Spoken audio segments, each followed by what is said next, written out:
오늘은 고난주일입니다. 말씀의 제목은 그리스도의 십자가인데요.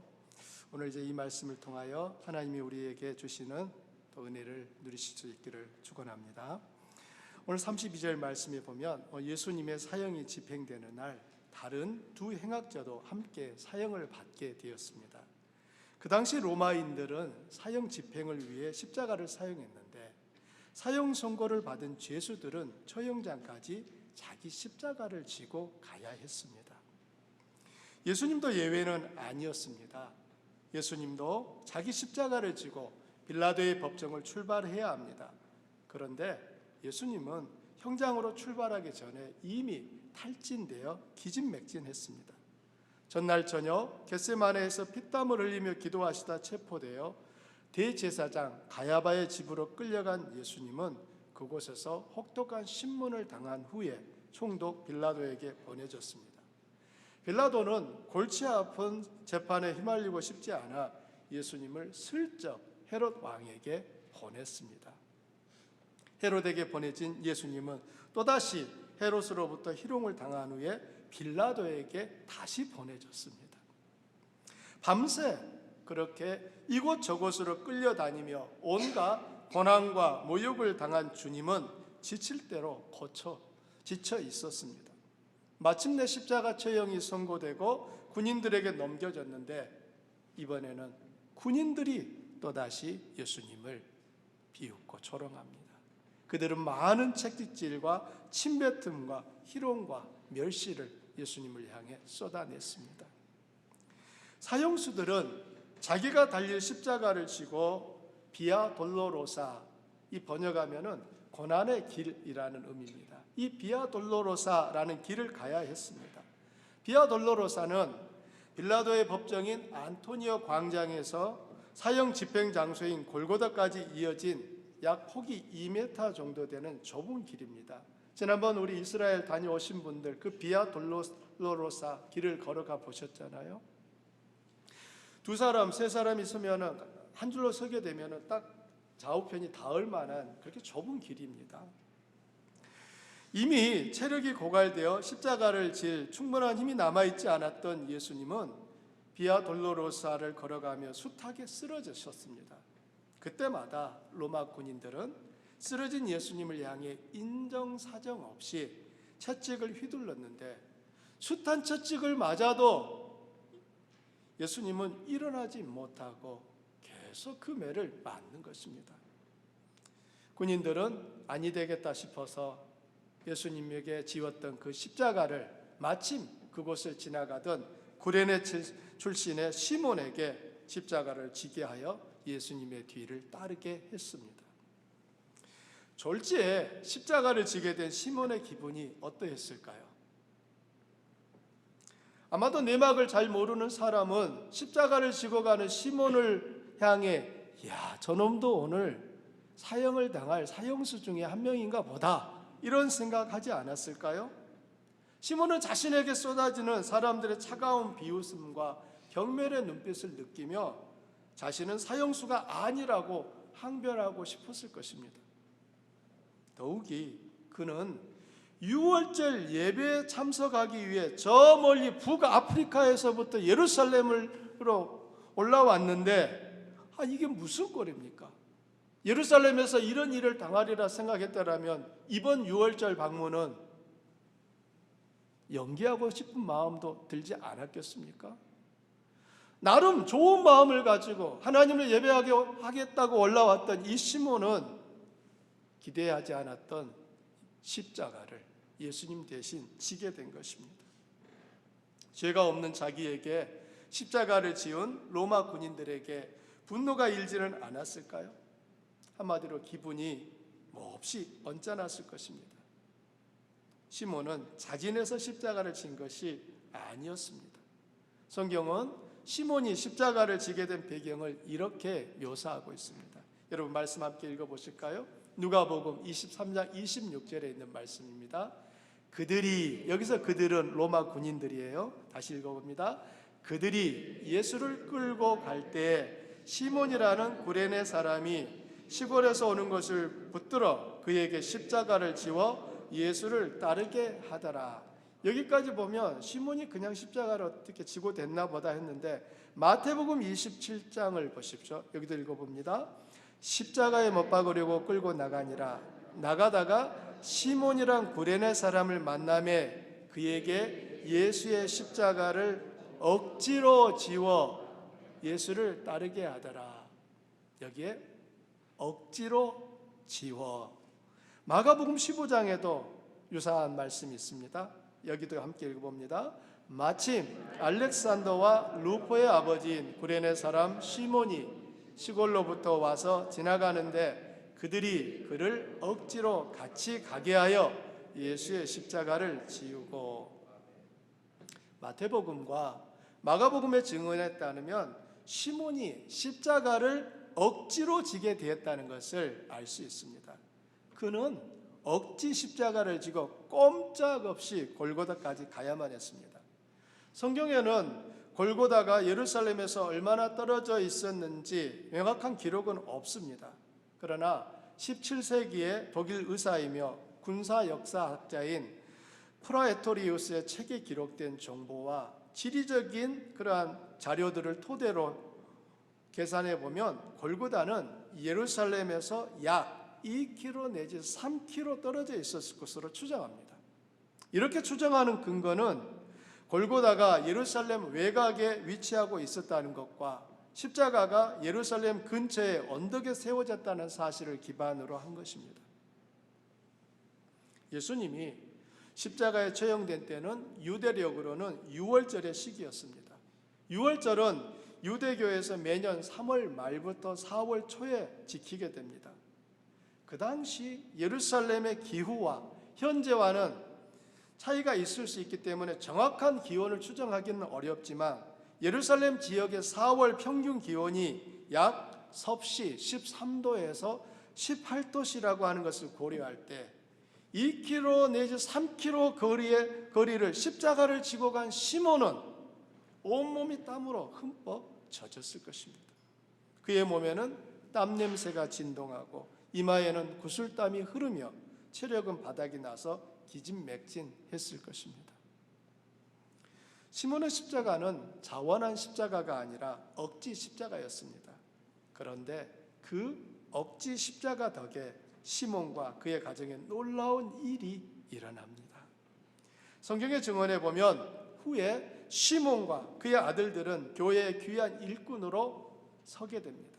마가복음은 시몬을 알렉산더와 루포의 아버지라고 소개하는데 이 순서가 좀 이상합니다. 가장의 권위가 매우 강조되는 그곳의 문화를 이해하면 이렇게 소개돼야 됩니다. 아버지의 이름이 먼저 나오고 자식의 이름이 나와야 이게 순서에 맞는 거예요.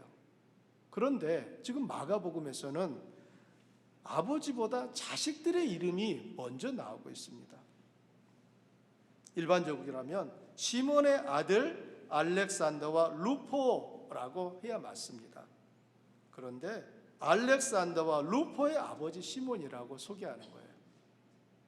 여러분, 마가복음은 예수님이 십자가에 못 박히신 바로 그때 기록된 게 아니잖아요. 예수님이 십자가에 못 박히고 나서 약 60여 년 정도 시간이 지난 후에 기록됐다라고 볼 수 있습니다.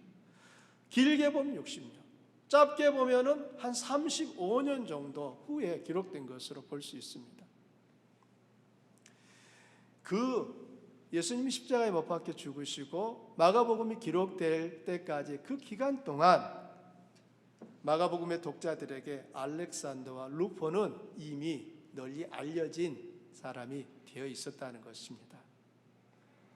시몬 하면 몰라도 알렉산더와 루포는 사람들이 다 알고 있었다는 의미인 거예요.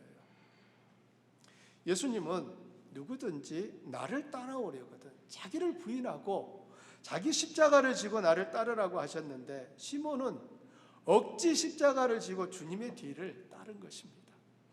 골고다 언덕까지 가는 동안 시몬의 마음은 생각이 복잡했을 것입니다. 처음에는 분노와 화가 치밀었지만 가시관을 쓰고 몸을 비틀거리며 걸어가는 그 바로 자기 앞에서 걸어가는 예수님을 뒤따르며 시몬은 생각이 바뀝니다. 눈물 짓는 예루살렘의 여인들을 향해 나를 위하여 울지 말고 너희와 너희 자녀를 울라고 하시는 주님의 음성을 들었습니다. 자기에게 침을 뱉고 멸시와 조롱의 말들을 쏟아내고 잔인한 채찍을 휘두르는 그 사람들을 위해 아버지, 저들의 죄를 사하여 주옵소서. 자기들이 하는 것을 알지 못합니다 라고 기도하시는 주님을 보며 분노로 이글대던 시몬의 그 마음은 차분해진 것입니다. 억지 십자가를 지고 온 덕분에 가장 가까운 곳에서 주님을 지켜볼 수 있었던 시몬의 눈에 예수님은 분명 다르게 보였습니다. 저분이 바로 그리스도구나. 저분이 그토록 우리가 기다리던 유대인의 왕이구나 라고 하는 사실을 알게 된 시몬은 예수님의 제자가 되었습니다. 오늘 이 시대 그리스도인의 최대 위기는 십자가 없이도 주님을 따를 수 있다고 생각하는 것입니다. 그런데 십자가를 부정하면 그리스도인이 될 수 없습니다. 어찌 보면 시몬처럼 억지 십자가라도 지는 것이 축복입니다. 사람은 저마다 십자가가 있습니다. 어떤 사람에게는 남편이 십자가입니다. 어떤 사람에게는 아내가, 자식이, 가족이, 부모가 십자가라고 생각될 수 있습니다. 십자가가 없는 인생은 단 한 사람도 없어요. 죄가 없으신 주님도 이 세상에 사는 동안은 십자가를 지셨습니다. 하물며 태어날 때부터 죄인으로 출생한 우리가 십자가를 지는 것은 당연하지 않겠습니까? 말씀을 준비하면서 우리 주한교회 성도들에게 십자가는 무엇일까 생각해 보았습니다. 여러분, 우리 주한교회 성도인 여러분에게 십자가는 무엇입니까? 어쩌면 주한교회가 십자가일 수 있겠다라는 마음이 들더라고요. 사실 교회가 주한교회만 있는 건 아니잖아요. 여기저기 이미 갖춰지고 성도들로 가득 찬 교회들 많이 있습니다. 그곳에 가서 편하게 예배할 수 있는데 굳이 주일 오후까지 기다렸다가 예배를 드려야 하는 이 주한교회를 섬기며 수고하고 애쓸 필요가 있을까요? 일도 더 많이 해야 하고 신교도 더 자주 해야죠. 불편하잖아요. 제자 훈련도 받아야 하고 목장 모임도 참석해야 되고 때로는 내 집을 오픈해서 목장 모임을 할 수 있도록 장소도 제공해야 합니다. 그것만 있습니까? 오시는 이 목원들을 위해서 하루 종일 음식도 준비해야 합니다. 피곤해요. 그런데 생각을 바꿔보십시오. 개척교회에게 더 많이 헌신할 수 있고 더 많은 섬김과 사랑을 나누고 실천할 수 있으니 참 감사하다라고 생각하면 주한교회에 성도된 것이 단순히 무겁고 괴로운 십자가가 아니라 주님의 제자라는 증표가 될 것입니다. 저는 잠언에 있는 그 말씀을 자주 마음속에 되새깁니다. 소가 없으면 외양간은 깨끗하지만 소의 힘으로 얻는 것이 많으니라 라는 말씀이에요. 이 말씀은 쉽게 얘기하면 아무것도 하지 않으면 편할 수 있는데 수고하고 섬기고 힘쓴 그 일이 당신에게 큰 유익과 의미를 가져다 준다라고 하는 것입니다. 우리가 이 땅에서 주님을 믿는 것은 편하자고 믿는 거 아니에요. 여러분, 편하려고 하시면 주님을 믿으시는 것이 아니라 돈을 더 많이 버셔야 돼요. 예배당에 오지 마시고 주일에도 열심히 다 파트잡이라도 하나 더 구해가지고 가셔서 한 푼이라도 더 벌으셔야 편해질 수 있어요. 그런데 여러분, 우리가 추구하고 바라는 것은 편함이 아니에요. 우리가 소망하는 것은 평안이에요. 편함이 내 인생의 가치와 목적이 되어버린 사람은 불행해요. 왜냐하면 내게 있는 그 모든 것이 내게 영원히 남아있지 않거든요. 나에게 편안함을 제공해 주던 그것이 어느 순간 내게서 사라지는 순간 그 사람은 자기 존재 자체의 의미를 잃어버리게 됩니다.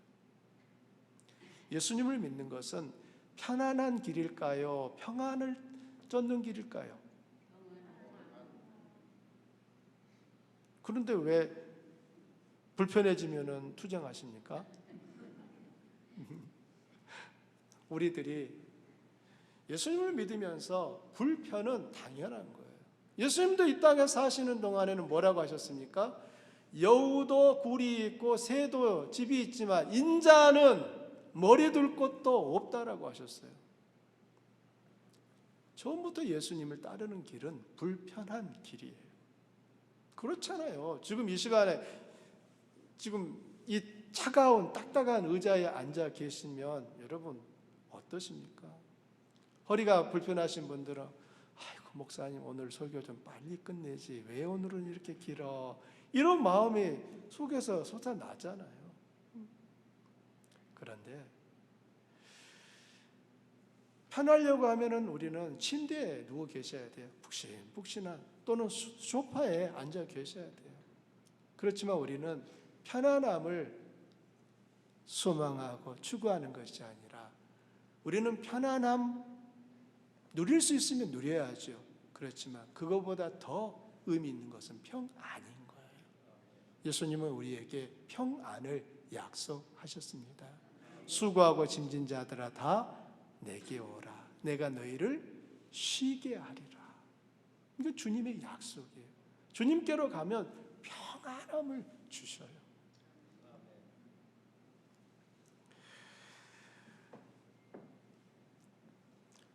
예수님의 제자는 평안을 소망하는 사람들이에요.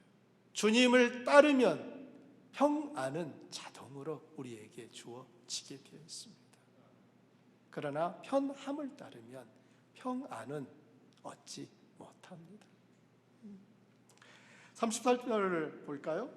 해골이라는 곳에 도착한 예수님은 거기서 십자가에 못 박힙니다. 이곳을 히브리어로는 골고다라고 불러요. 골고다가 해골의 언덕이라는 의미를 갖게 된 배경에는 몇 가지 설이 있는데요. 골고다에서 공개적인 처형이 이루어졌고 그에 따라 그 지역에는 많은 사람들의 뼈와 해골이 묻혀 있었기 때문으로 봅니다. 예수님이 십자가에 못 박힐 때 두 명의 행악자도 함께 하나는 우편에 하나는 좌편에 매달렸습니다. 즉 예수님도 행악자 중 한 명이 되었습니다. 사람들은 십자가에 못 박힌 예수님에 대해 다양한 반응을 보였습니다. 35절부터 36절에 사람들의 반응이 나옵니다. 백성은 서서 구경하고 관리들은 비웃고 군인들은 희롱하며 예수님의 옷을 누가 가질지 제비를 뽑습니다.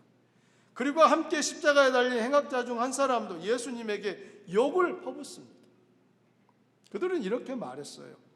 네가 만일 하나님의 택하신 그리스도면, 네가 만일 유대인의 왕이면 네가 그리스도가 아니냐? 제자 베드로는 예수님에 대해 당신은 그리스도요 살아계신 하나님의 아들입니다 고백했었지요. 주님을 향해 부르는 칭호만 보면 그들이나 베드로나 똑같습니다. 그러나 저들은 예수님을 조롱하고 비웃으려고 그리스도며 유대인의 왕이라고 불렀어요. 그들에게 그 호칭은 아무런 의미가 없습니다.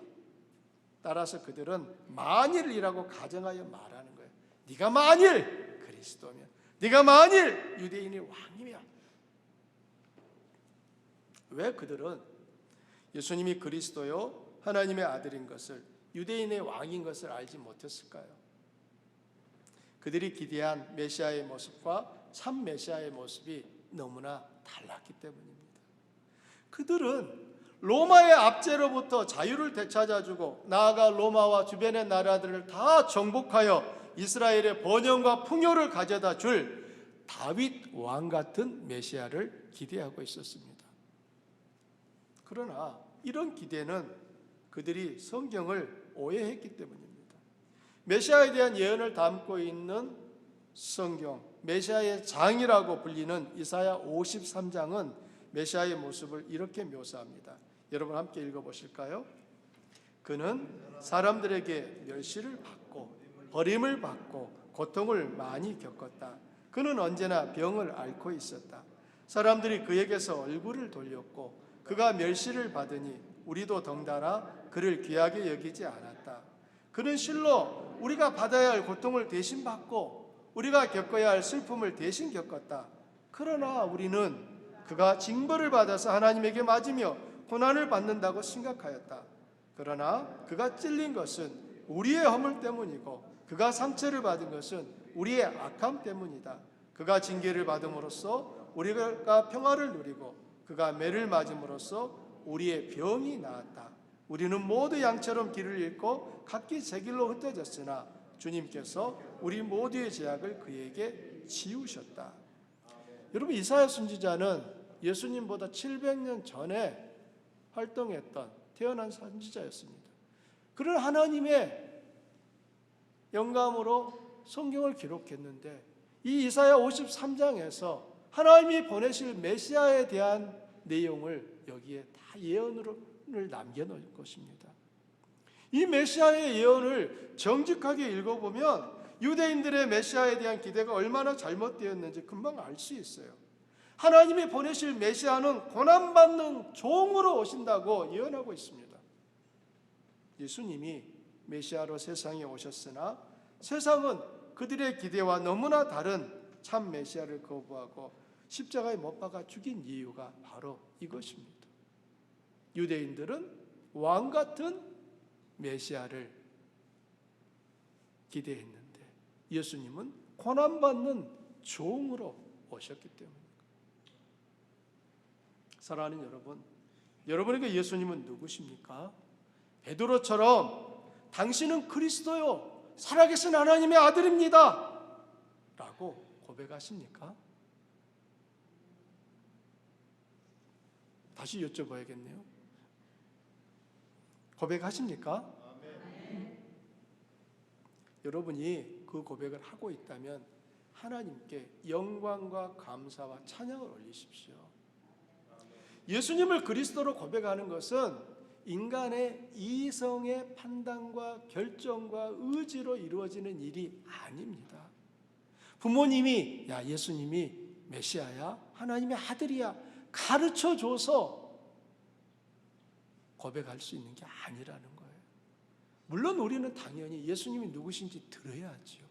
하지만 그 예수님에 대하여 들은 그 내용이 내 마음속에 맞아 예수님은 그리스도야 살아계신 하나님의 아들이고 나의 왕이야 라고 고백할 수 있는 것은 하나님께서 그 사람에게 특별한 은혜를 부어주지 아니하면 나타나지 수 없는 현상이며 결과인 것입니다.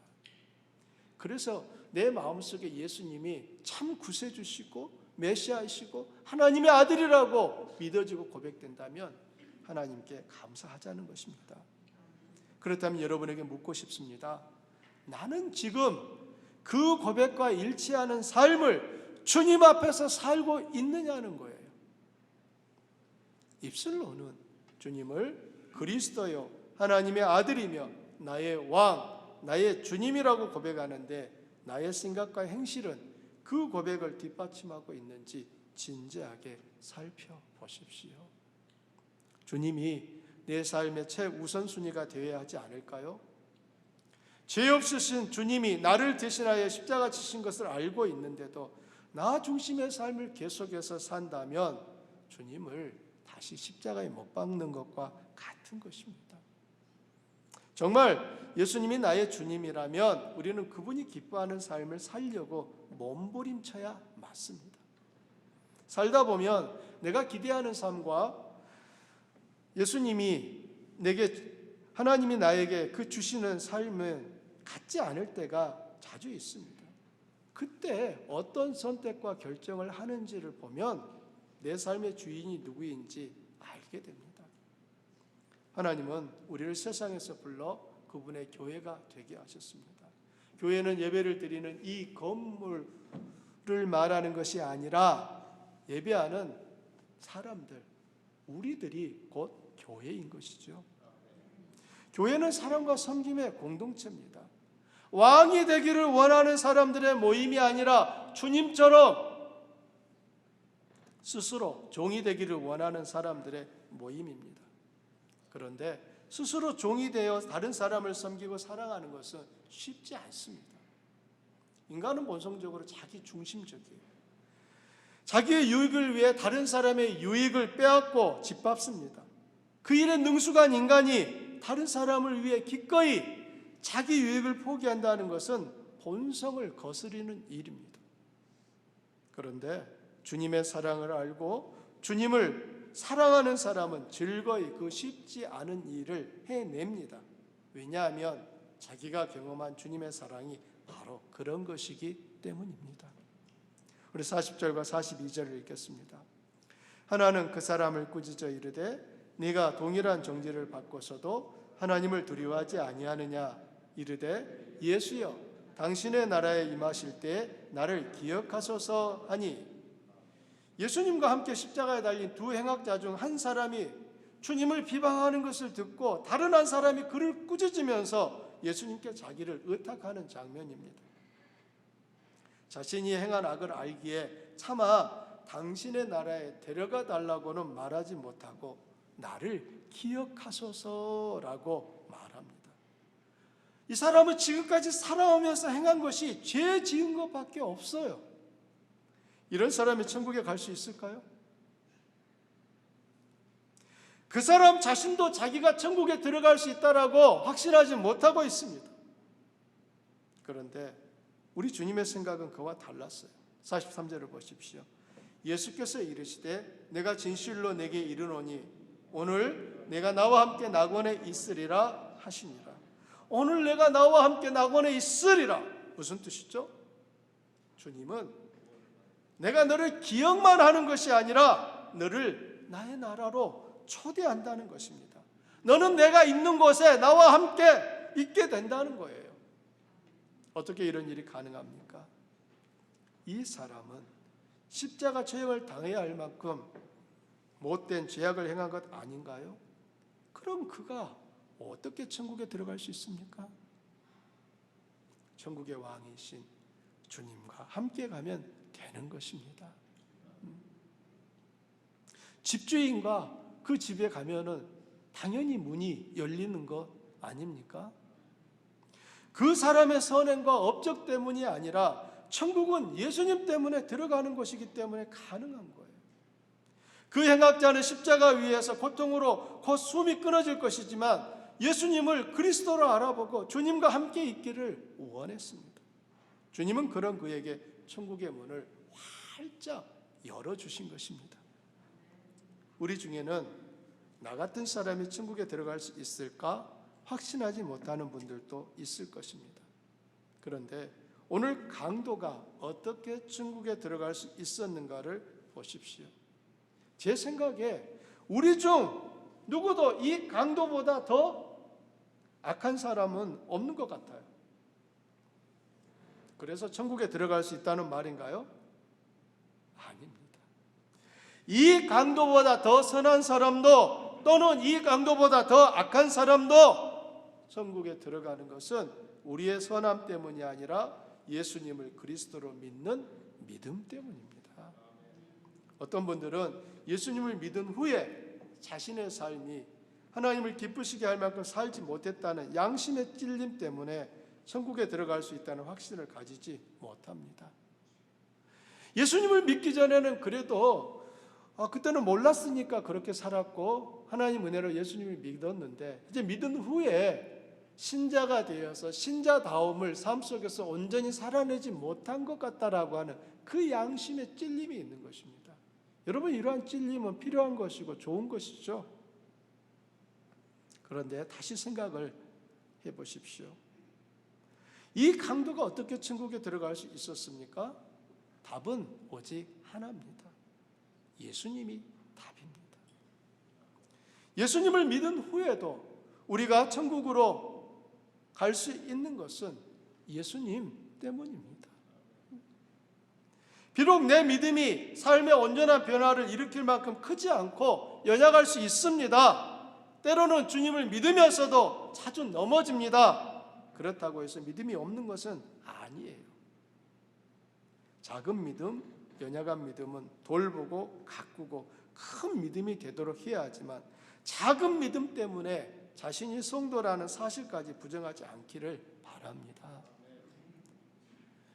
이제 머리가 또 좋으신 분들은 제가 이렇게 말씀드리면 그러면 이제 내가 예수님이 구주신 것은 아니까 그냥 적당히 살아도 된다는 말이죠.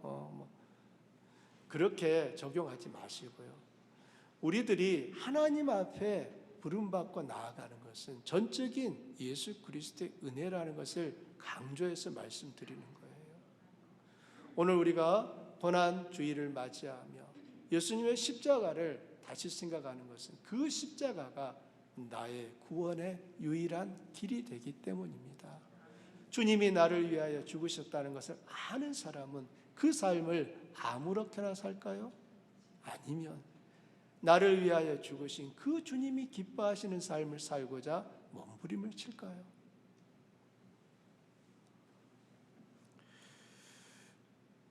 제 아내는 저를 만나서 청국장을 먹기 시작했습니다. 그 사람은 청국장을 별로 먹어본 적이 없었던 사람이에요. 어떻게 끓이는지도 몰랐어요. 그러나 지금은 저보다 더 좋아합니다. 제 아내가 청국장을 어떻게 좋아하게 되었을까요?